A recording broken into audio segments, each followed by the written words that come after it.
With the Chicago Bulls in need of a viable point guard, is Chris Paul someone they should be looking at now that he's released from the Phoenix Suns? Let's talk about it right after this. Listen, it's your boy PK with the Windy City Breeze coming to you as we have breaking news. It looks like the Suns are going to be parting ways with Chris Paul. Now, Chris Paul is up in age. He is someone who has been fairly limited in the last couple of seasons. An injury has plagued him in the playoffs when they needed him most, almost seemingly every playoff run. However, there was a lot of good things that have come from Chris Paul in his tenure at several teams, and one of them is it's unironically the growth and development we've seen in several people since he got there.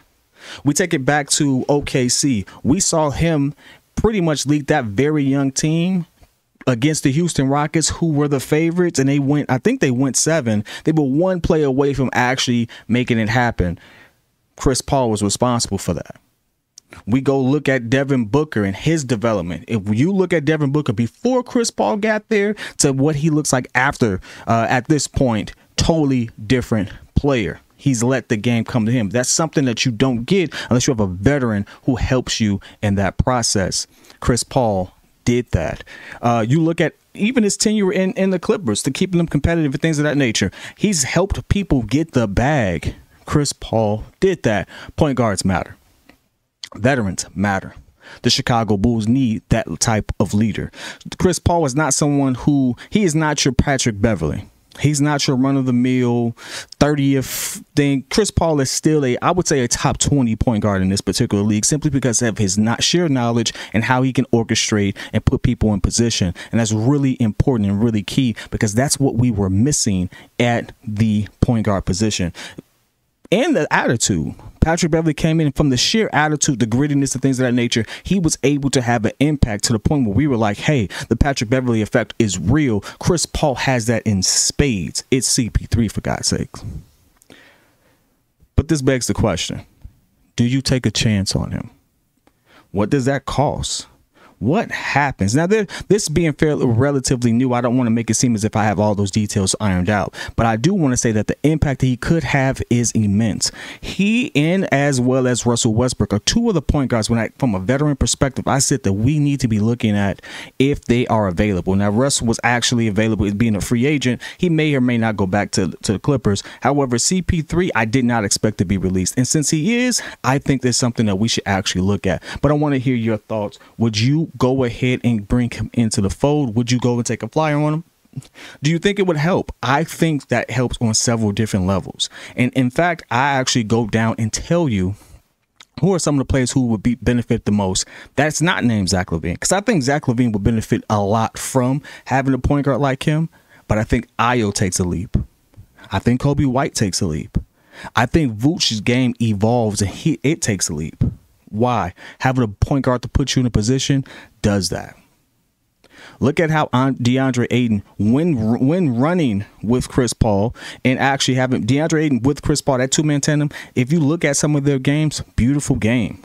Now, DeAndre Ayton didn't always show up. That's on him, but I know CP3 did. I think Vooch, I think Andre Drummond, who was much like DeAndre Jordan in many respects, would have a good chemistry and good results from it.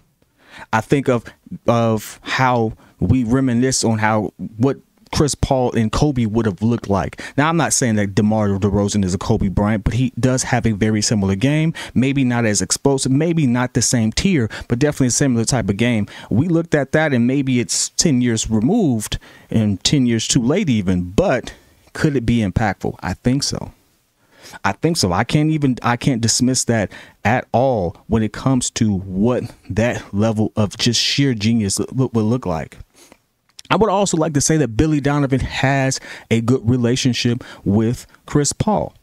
We cannot take that for granted. Chris Paul has actually talked about Billy Donovan previously. He's talked about his coaching prowess and things of that nature. He's praised him on several instances because of their interactions. And you know what? I think that would help.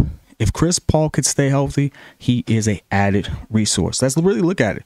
We've only talked about just how he can help orchestrate from a point guard perspective, but even the sheer shooting, he's a decent shooter. Chris Paul's mid-range and being able to get a bucket when he needs to, he is still one of the top people in doing so. In fact, if you go and do some research, there are several people who will tell you that Chris Paul has literally in practice will eat them alive. It's just health. Now, again, depending on what that costs, it may or may not be something. But I will say this. It also has to be something that Chris Paul wants to actually do himself. Because Chris Paul is at the end of his career. He's 37, 38. He is looking to be on a contender. Are the Chicago Bulls that contender, or are they someone who is a project toward him? And I think he may view it that way. So despite the fact that it is actually something that we really could use and benefit from, I don't necessarily know if he would want to be here. And that makes a difference. That does make a difference. There are other teams out there who could use him. The Lakers. The Lakers. You have, I would say maybe Dallas. You know, Chris Paul running point does a lot for them. I say even Boston does a lot for them. There's other teams. You look at what the Memphis Grizzlies may have to do with Ja being down. We expect them to be suspended for half a season up to a full season. Who knows? Maybe that's a viable thing for him. But look at what that looks. There's some other teams that's in that pecking order. If I am Chris Paul, if I'm putting myself in his shoes, there's other teams that may actually want and actually need that. It may be a better destination for him. And so I can't rule that out. But should the Bulls, I almost said Bears, should the Bulls be looking at them? Absolutely. They not only should be looking at them, we should really be sitting there considering the fact that, hey, with the relationship he has with our coach, the type of system and stuff like that, there should be a strong pitch for CP3. But again, I want to hear your thoughts. Would you bring him here? What would you be willing to give up to do so if you had to? Again, there's a lot of ambiguity as to what that would look like, and I'm not going to make it seem as if I am the contract connoisseur when it comes to that. But he's available. Creative accounting is real. Let's see what happens. It's your boy P Kid. When you see the breeze, I want to hear your thoughts, man. Whether it's love, whether it's hate, put it in the comments. I'll be in there with you. Till next time.